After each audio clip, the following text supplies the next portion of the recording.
So today, my friends, we are breaking down the exact formula you will need to master the core mechanic of your TCG. Whether you're just starting out or you're refining your game, you'll walk away with practical tools to make sure your game is elegantly designed, unique, and fun for your players. Plus, I've got a pro tip that could save you hours of trial and error when you hit a creative block.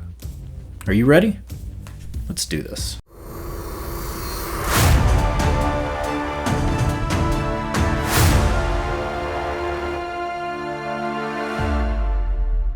It is time to get into proper game design.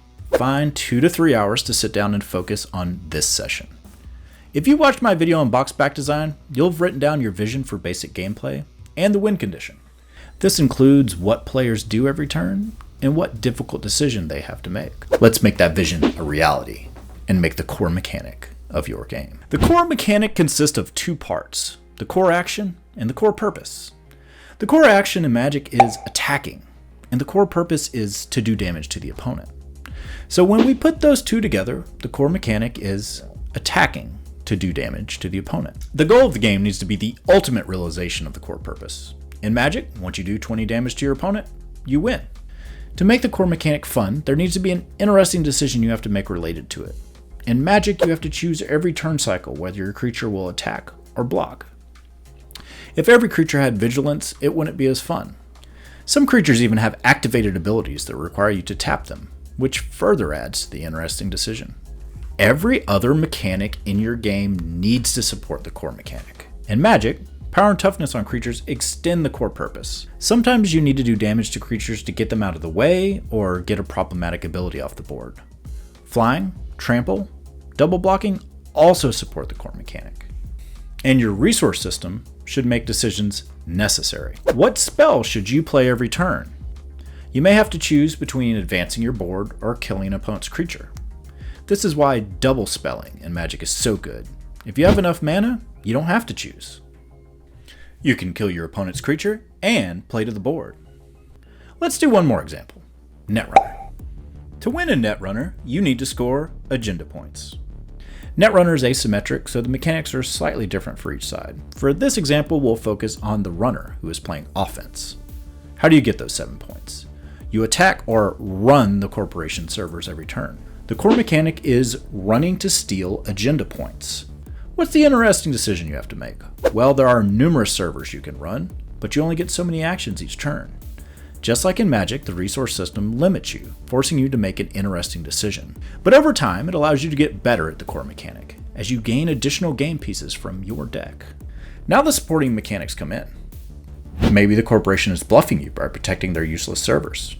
Or they protect their agendas by increasing the strength of their servers. This is why it can be inspiring to look back on the TCG boom of the 90s. There were games with interesting win conditions and core mechanics that weren't just Magic clones. Look at games like WWF Raw Deal and the 7th Sea. Now it is time to get building. Imagine you're playtesting your game with a stranger. What will you need? Decks. You'll need a small group of cards to complete a single game. You're also going to need rules. Your rules are useful during gameplay. Once you finish the session, write down any rules that work and you want to remember for the future. This will be enough for your minimum viable product. It's time to create the funnest board state you can think of for your game. Use your flavor and mechanics. You can draw it on a sheet of paper or make some hand-drawn cards. Do not make more cards than you need. I like to include some blank cards that go in my hand and deck. This helps you get started, trying things faster, and allows you to design an interesting card as it is needed. Using a digital tool is fine here too. Just don't start making a lot of art or fancy card frames right now. Changes at this stage should be easy and quick. Put yourself in multiple seats at the table, and think about it from that player's perspective. Think about your player persona, and what they might think about this board. What if it's their first time playing? What if it's their 100th time playing? Look for opportunities to make your cards simpler and more straightforward. Make a few cards that just have some base stats and not a lot of extra rules on them. The complexities in a TCG are more fun if they are an emergent pairing of 2 cards, instead of one really complex card. Continually reference your goals, box back, and personas. If this board state was from a full game, would it be on the way to achieving those goals? The goal here is to get the core gameplay functioning. The more you deviate from established game design patterns, the harder this exercise will be.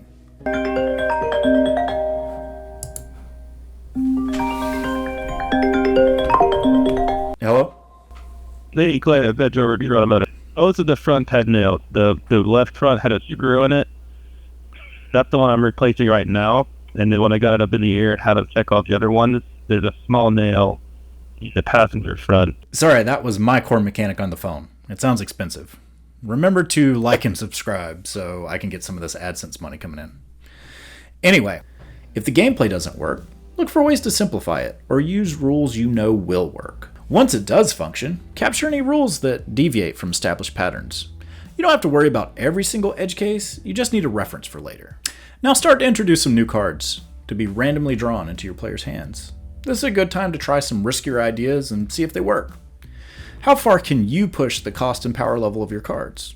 Try to include more of your card types.